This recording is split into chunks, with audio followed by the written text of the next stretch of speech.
क्या अभिमन्यु कर पाएगा अपनी माँ यानी मंजरी को माफ? क्योंकि जिस तरह से मंजरी ने पार्थ के साथ मिलके अपने ही बेटे के साथ जो घटिया प्लान बनाया था और 1500 करोड़ का फ्रॉडगिरी के केस में अपने बेटे को जिस तरह से मंजरी ने जेल भिजवा दिया था, वैसे में तो फैंस देख के यही उम्मीद लगा रहे हैं कि कोई भी माँ अपने बच्चे के साथ तो ऐसा नहीं कर सकती। और अगर मंजरी ने ये किया है तो फिर अभिमन्यु का माफ करना बेहद मुश्किल नजर आ रहा। तो चलिए देखते हैं आप सभी का मनपसंद सीरियल ये रिश्ता क्या कहलाता है कि आने वाले ट्रैक में क्या कुछ नया होने वाला है। हालांकि हम सभी ने पिछले एपिसोड में देखा था कि किस तरह से अभिमन्यु कहीं भी बैठा रहता है, उसकी आंखों के सामने अपनी माँ के द्वारा दिए गए धोखे बार बार याद आते हैं और वो मानसिक रूप से इस तरह से बेचैन और बेताब है कि वो बेहद परेशान नजर आ रहा है। और उसके लिए अक्षरा की पूरी फैमिली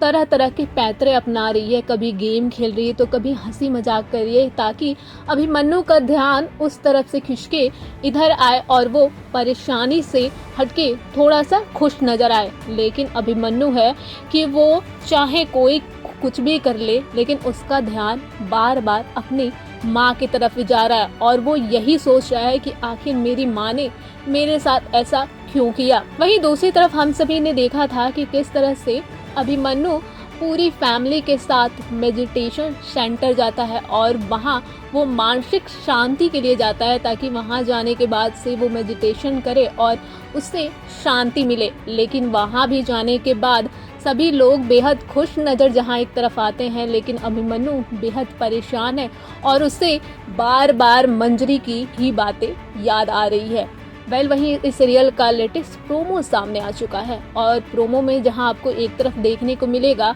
कि कैसे अभिमन्यु पूरी फैमिली के साथ मेडिटेशन सेंटर जाता है और वहां जाने के बाद से सभी लोग बेहद परेशान हो जाते हैं, क्योंकि वहां जाने के बाद से सभी लोग से तरह तरह से काम करवाया जा रहा है और उनको ध्यान रखवाया जा रहा है, जिसकी वजह से वो लोग परेशान हो जाते हैं। और वहीं दूसरी तरफ मंजरी गोयनका हाउस आती है और वहां आने के बाद से वो गार्ड से पूछती है कि मुझे अपने बेटे से मिलना है, लेकिन वहां तो अभिमन्यु रहता नहीं है, जिसकी वजह से गार्ड उसे बोल देता है कि सर पूरी फैमिली के साथ ट्रिप पे गए हुए हैं। वही गार्ड की ये बात सुनने के बाद मंजरी बेहद परेशान हो जाती है और अपने पुराने दिनों को याद करने लगती है। लेकिन वही अभिमन्यु है कि वो मेडिटेशन सेंटर जाने के बाद से भी अपने पुराने दिनों को याद करता है कि किस तरह से मंजरी ने अक्षरा और अभिमन्यु की शादी रोकने के लिए किस किस तरह के पैंतरे अपनाए थे। लेकिन अब ये देखना बेहद दिलचस्प होगा कि क्या मंजरी और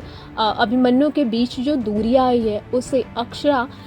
करीब कर पाएगी दोनों को, या फिर दोनों के रिश्ते में ऐसे ही दरार बरकरार रहेगा। वहीं ये भी देखना बेहद दिलचस्प होगा कि क्या मंजरी की वजह से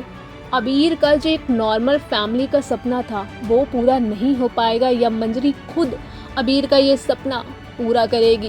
इस वीडियो पे आप सभी का क्या राय है हमें कमेंट के जरिए जरूर बताइएगा। फिलहाल इस वीडियो में इतना ही। ऐसे ही अपनी फेवरेट सीरियल के अपडेट जानने के लिए देखते रहें फिल्मी बिट और हमारे चैनल को सब्सक्राइब करना बिल्कुल ना भूलें। और अगर आप ये वीडियो फेसबुक पे देख रहे हैं तो वहाँ आप हमारे चैनल को जरूर फॉलो करें।